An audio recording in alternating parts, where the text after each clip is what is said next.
welcome to HCC MovieMakers Academy Movie Reviews. I'm Erik Calderon. And I'm Trey Dixon, and the two of us just saw American Sniper.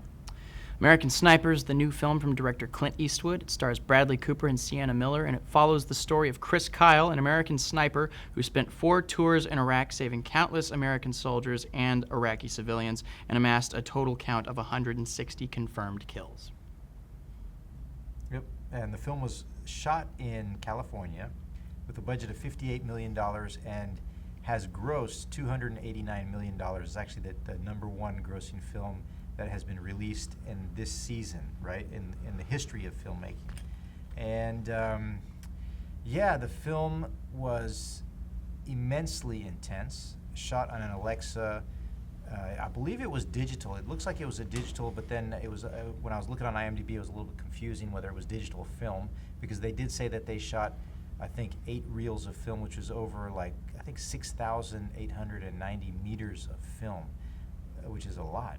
And, but the film was very intense, had me on the edge of my seat, and just really made me kind of upset a little bit. That's kind of hard to talk about that stuff. Well, I think that American Sniper, well, I don't think, I know that American Sniper has garnered a considerable amount of controversy since it was released back in December. It sure has. I haven't heard anything about that, but I've seen a lot about it. You know, I stay far away from that kind of stuff. Yeah. I think that whenever people get up in arms about a movie that comes out, I roll my eyes, because there's other things in this big, vast world to get angry about than a movie. But it's gotten to the point where when people like this movie, they're criticized by people who don't like this movie for being pro-war, pro-violence. And if you don't like this movie, then the people who do like it say that you're not patriotic, you're un-American, you don't support the troops, and you're a terrible person. So I think automatically, as a movie critic, it places you in a very problematic position. So did you like it or did you not like it? Well, I don't know about you. I don't know what you're going to do. I don't know, but for me, I'm going to maintain a sense of neutrality throughout this entire review, because discussing the ethics of war, all that, that's not me. That's not my world. I don't have anything to do with that. I'm just going to talk about the movie as a standalone piece of work. And as far as the story is concerned, I think it's a very interesting story. I think that Chris Kyle going over and doing 4 tours and saving people and killing people, and that story, it's an interesting one. I don't think that American Sniper, directed by Clint Eastwood starring Bradley Cooper, told that story as well as it could have been told, in my opinion. So you didn't like it? I respect certain aspects. I think that there are some genuinely thrilling sequences, like you said. I think there are some great action set pieces and a very mature, subdued performance from Bradley Cooper. I would say taking a step in the right direction. But, you know, it's full of cliches. And it's jam-packed with machismo to the point where it's just cheesy. I mean, I know you're going to get that with certain war films, but with this, it was just a bit over the top. And an issue that I'm going to have a hard time talking about is how one-sided it was. And it's written by Chris Kyle. It's based on a book that was written by Chris Kyle. And it was his events that the movie portrays. Everything that he experienced is what we see in the film. So to talk about the movie being one-sided in terms of how it portrays war is kind of difficult, because it's by that way. It's that way by design. You think it was one-sided? I mean, I love to disagree with you, and I'm glad you didn't like it, because I liked it. You know, I'm not going to say that I didn't like it. I just think that it's not worth 6 Oscar nominations. It's a good film, but it could have been so much better. But I disagree with you. I think the film did portray both sides very well, and I think that especially like in the part with the other sniper, you know, his arch nemesis, right? The Olympic competitor. And then just the backstory on him as being an Olympic competitor, having a family, and you see his family with his kids, and then you see, like, you're seeing the other side. Do you really see him, though? Because I watched the movie, and really you see one picture of the competitive sniper. You see him in a few scenes. You see him trying to shoot down American soldiers, but you never see him with his family. You never get a sense of who he is as a person. And that's kind of the way it is with everybody on the Iraqi side. And I know I'm not supposed to be talking about this movie like it should have a depthful side to the Iraqi perspective, because the movie's called American Sniper. But the greatest war films that were ever made always made a point to illuminate that it's two armies fighting each other, not one army fighting an opposing force. Both armies are going to consider the opposite side a threat. The greatest thing about Saving Private Ryan is that while you're watching these American soldiers try to save Private Ryan and you're scared that they might get hurt, you also recognize that the German soldiers are genuinely afraid of the Americans that are encroaching on their borders. And this movie lacks that perspective. Yeah, but it's not a war against another country. It's a war against terrorists. What I'm saying is that I don't think it works very well as a war film. I think it works fine as a biopic. You know, you get some good character development, could be better, but some fairly decent character development from Chris Kyle. See, I think that the character development was amazing. I mean, you really got to know Chris Kyle. I got to know the other sniper, right? And I got to know pretty much everybody in that film is on the other side and the American side. I really got to know. I mean, I thought it was amazing how Clint Eastwood was able to get that message of each character to me. See, for me, Clint Eastwood has always been a bare bones director. He's not one of those people who tends to look into the abyss, as it were, in terms of scriptural subtext. He has a screenplay, and then he shoots it. And what you see is what you get. And what you see is everything that happens with the Americans and their struggle to try and fight this war. It's a fine character study. But you see the terrorism too. I mean, you see the other side, especially the guy with the drill that's drilling the kids. Yeah, the butcher. The butcher, and then you really get to know those people and why they're so afraid, because they're terrorized by the terrorists. And then you see the kid that's picking up the grenade launcher, and then you see Bradley Cooper's struggle, Kyle's struggle with shooting the kid. And that tells which is a good lot. scene. That's one of the best scenes. The best scene in the movie. I mean, that's got you on edge. Is his struggle to emotionally involved in that. Yeah, it's not without its merit. There are some great bits. Yeah. But as far as development on the opposite side, you get that one scene developed to how these few people were scared of the butcher. Yeah. But then the butcher. That's a very important part of the film. Yes, but then the butcher's character disappears, and you're left. I mean, it's at that point where you think, okay, we're gonna get something else, but you don't get anything more after that, and it's really more just about how this guy's going to try and protect all of these people, and that's really what the movie's about. And I'm gonna feel like people are gonna call me a jerk for criticizing the movie for being one-sided, because it's intentionally designed to be that way. But I feel like, it just lacked depth in a place where some depth could have made it really, really great. Yeah. I'm glad I disagree with you. I just, I think there's a lot of depth. I mean, depth. I mean, with Chris Kyle's character, absolutely. And yet, remember, the movie is about Chris Kyle. Yeah, so I know, and that's why I say it works as a biopic and as a character study, and not so much as a war film. I didn't like the war aspects of this movie. I think that there's some really great stuff between Chris Kyle and his wife, played by Sienna Miller.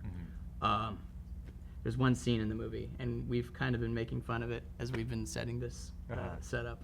The most emotionally depthful scene in the entire movie is completely ruined by a Cabbage Patch doll. They have a rubber baby that is so distracting. The most emotionally involving scene in the entire movie is completely ruined. Yeah, I don't remember that Cabbage Patch doll. It's where, well, I mean, then I won't spoil the scene, but there is a little rubber doll that shows up as a baby, as Chris Kyle and his wife's child in the film. And maybe some people won't notice it, but for me, it was so distracting. It's one of the most pivotal, emotional scenes in the movie in terms of those two characters. And I was laughing. So, there were a few moments like that kind of took me out of the movie. And, fine film. Yeah. Not worth six Oscar nominations, whilst Selma only gets 2, and so many other countless movies like Only Lovers Left Alive and The Babadook get completely unnoticed. So I'm, I don't know. I think it's worth it. I mean, I would give it like an 11 out of a 10. Really? Yeah, I really, because the film had me on the edge of my seat the whole time.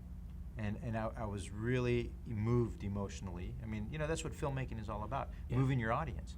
And the story was, it was amazing to see the side of the troops, and I really got to know what they're going through. and how you see how Clint Eastwood has different characters in there and how they're justifying themselves being over there, and how Kyle is sticking to more of a like altruistic reasons for being there, like he's protecting his soldiers. At the very beginning of the movie, you see Chris Kyle as a child. Mm-hmm. Chris Kyle as a child. And he's at the dinner table with his father, and his father says, there are 3 types of people in the world. There are wolves, there are sheepdogs, and there are sheep. Which one are you going to be? Mm-hmm. And that's something that really stuck in his mind. Yeah. And you see that is something, that is a lesson that's colored his psyche. Mm-hmm. And that is what you get from his character while he's in these situations during the Iraqi mm-hmm. war. And you can tell that he's there to be a sheepdog. Mm-hmm. He's there to protect. Yeah.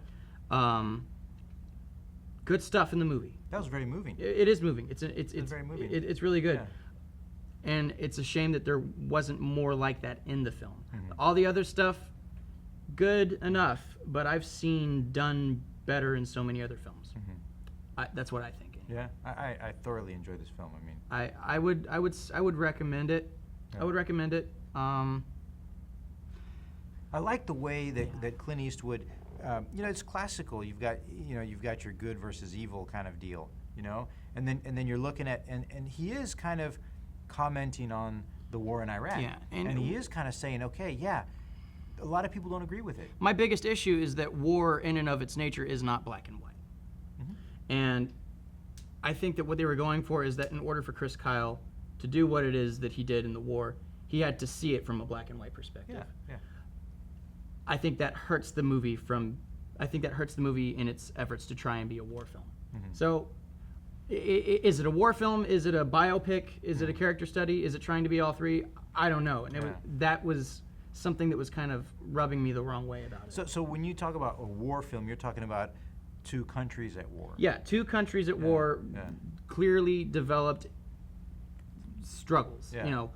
These are some people. Here's some characters. Yeah. Here's some people. These are some characters. Yeah. We have our main character, but so it's not a war film.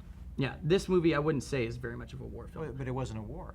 It was a war against terrorism, which is not a war against a country. So it's kind of I see why you're saying it's not a war film. Yeah. And it succeeds better as a character study. Yeah. And I would recommend it on that aspect. Yeah. And I would like to say that Bradley Cooper has sort of developed a name for himself for portraying characters that are on the edge, right on the verge of having a mental breakdown. Yeah, like Silver Linings. Silver Linings Playbook and American Hustle. Yeah, and I like that he was so subdued in this. Yeah. He really beefed himself up. I heard he gained 30 pounds. Wow, yeah. And his performance is really subdued, but like all of his other performances that he's become sort of famous for, there's always that thing that's bubbling underneath the surface. Yeah. And he juggled that very well. I thought that the best part of the movie is Bradley Cooper. Yeah. I think that's, Well, the cinematography was amazing. Well, Tom Stern works really well with Clint Eastwood. Yeah. They've been making movies together for a really long time. Yeah. And they always finish on schedule and under budget and just, they're very efficient filmmakers. I just feel like in certain areas they could have taken a little more time. Mm-hmm. That's what I think. Yeah. On a scale from 1 to 10, I'd give it a 7. Yeah. I'd give it 11. A 10? But a little bit of, 11 above a 10 because I really got. There's very few films that I really get into. Okay. And this one really sucked me in. Completely sucked me in. Where I was supposed to put my kids to bed at 9, and I didn't because I was watching the film. Wow, that's cool. So that doesn't happen very often. Yeah, but as I said at the beginning of the review, it's divisive. Yeah. Some people will like it. Some people won't like it.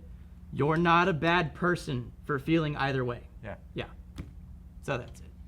Well, thank you for watching the HCC MovieMakers Academy movie reviews. We are brought to you by HCC TV and the filmmaking program at the Northwest Spring Branch campus. We love films. If you love films, think about taking a class over here. The number is right there listed on the bottom of the screen. Check out our channel on YouTube and subscribe if you want to see more updates on reviews just like this one. As always, thank you so much for watching, and we will see you next time. Cool. Okay, cut.